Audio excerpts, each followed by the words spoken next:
Hello, hello, hello. Welcome, welcome, welcome. Come in, come in, come in. This is Tamika's Den. I'm Tamika. Get on in here, y'all. Get on in here. Kick off your shoes and relax your feet. You are now in the den.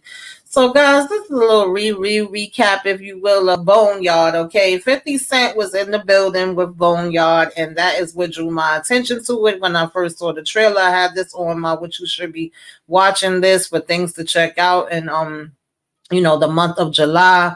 And baby, I got to see it. I got to check it all out. Okay. The synopsis lets us know that after Police Chief Carter, who was played by 50 Cent, dissolves the remains of 11 women, FBI Special Agent Petrovic, played by none other than Mel Gibson, okay, is recruited to profile this case, right? And the serial, taker out of responsible for the infamous Boneyard killings, and the police force, the narcotics agency, the FBI, we are all locking horns, and this tangled web of intrigue turns everybody into a suspect. And we can't seem to get on one accord, y'all. We do not have everybody on the same page. We don't have them working together. And can I just say, 50 Cent, for some reason, I felt like he was, going into his inner Forrest Whitaker. For some reason, when he was talking, it wasn't giving me nothing but Forrest Whitaker. Okay. I don't know. Maybe it was just me, but I felt like he was channeling him. But as far as this story, y'all, which is based on a true story, this really is something that has happened in real life. And we still never caught the killer. So that is the most important aspect of it all for me. Now, when we talk about this, like I said, we have the police force, which Carter is the chief of this department, and we are trying to find out who took out these people. And unfortunately, it seems that in all these situations, for everybody that's involved, whether it's the FBI, whether it's the chief, whether it's the detective, we all kind of have personal things and personal reasons that make us go even harder. And to me, it could be things that are a conflict and make it harder for this case to be resolved. When we talk about this detective that's working the case, his niece is actually one of the potential victims. Okay, we don't know if she is or not. We know that she's missing, and when we find these bodies, we're waiting for the DNA to come back on her. But we do not disclose this information to the captain or the chief or whatever, right? Or the FBI or anybody, even the partner that he's working with. It doesn't seem like they have a real good connection. It's like he's actually keeping secrets from her as well, which later comes back to bite him on the behind, where, the partner kind of annoyed me a little bit, but at the same time, I could get it, because if we're all looking to close this case and find this person that's doing this, why are we not working together, right? So in his case, of course, like I said, he had his niece, right? In Chief Carter's case, he actually lost a partner while on the job trying to go and, hunt these people down. And we keep bringing in different suspects. It's not like we don't have any suspects at all. We have the detective who is 100% sure. You can't tell him, right? 1,000% sure that this one person did it, and he's going after him. And he has good reasons to believe that this person is involved, because you have people actually coming in and testifying and saying all the crooked and crazy things that he's doing that no police officer should be doing.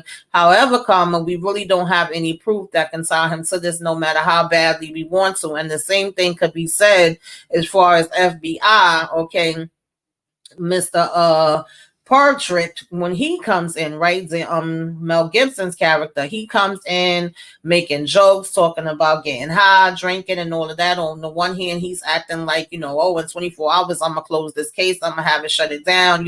Once I come in, that's that. I make sure that it do what it do. But at the same time, it's like, do you really? Because he has his eyes set on one particular person, and you can't tell him that is not. And then we also have, the FBI come and sit down and talk to them and bring up things to them, where it's like, why are we just hearing this? Why didn't we know about this before? Why wasn't this things that have been shared with us previously? And of course, in Petrovic's case, he actually lost his daughter, right? He had a suspect that followed him that ended up taking out his daughter. So again, they all have a loss that kind of gives them the drive and the push that makes them want to do what they do and make them want to go even harder. And, he's coming in as if he knows everything and he's the king of kings, and what he says goes, and, that should be the end of it. And I'm wondering, especially since I said that this was based on a true story and the person wasn't ever caught, did they kind of like damn their own selves. Did they make it even harder for the person to be caught? Because we bring in somebody and we happy, like, yes, we closed this case, we found them, and it's like, no, we can actually prove that they did these things, but we can't prove that they did the Boneyard things, right? And we do get the confirmation on the DNA as far as the detective's niece, it is her.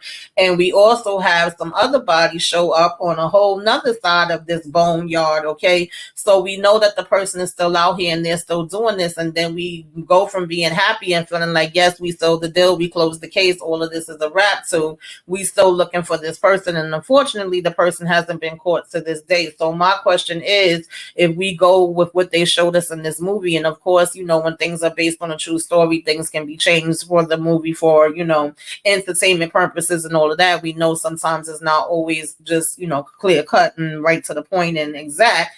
But however, comma, if you guys weren't sharing the information with each other, if you all were kind of out for your own self-interest, if we weren't all coming together and working this case and letting it be known all the different things that we know so that we could all be on one page, could that have possibly helped them to get this person, you know, to be able to capture them, to have them under arrest?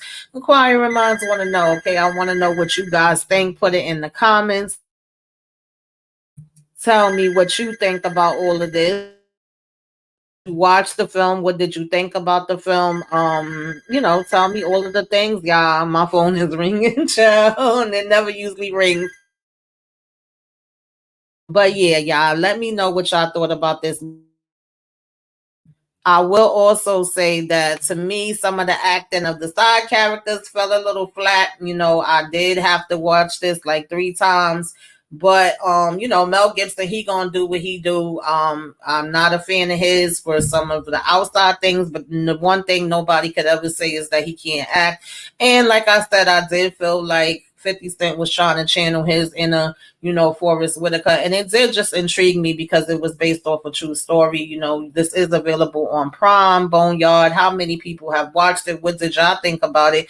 And what do y'all think about the way that the cops handled this case? Do you think that it had an impact on the outcome and the fact that this person has still not been caught to this day? Y'all let me know, right? And make sure that you are liking, commenting, you know, doing all the things, sharing, subscribe to the channel if you are so inclined. Definitely appreciate it. Trying to make it to 2,000. I think I'm like 25 people away. Okay. So if you don't mind and you are rocking in the den, definitely hit that subscribe button and tell me what y'all thought about this. Till next time, y'all. Toodaloo.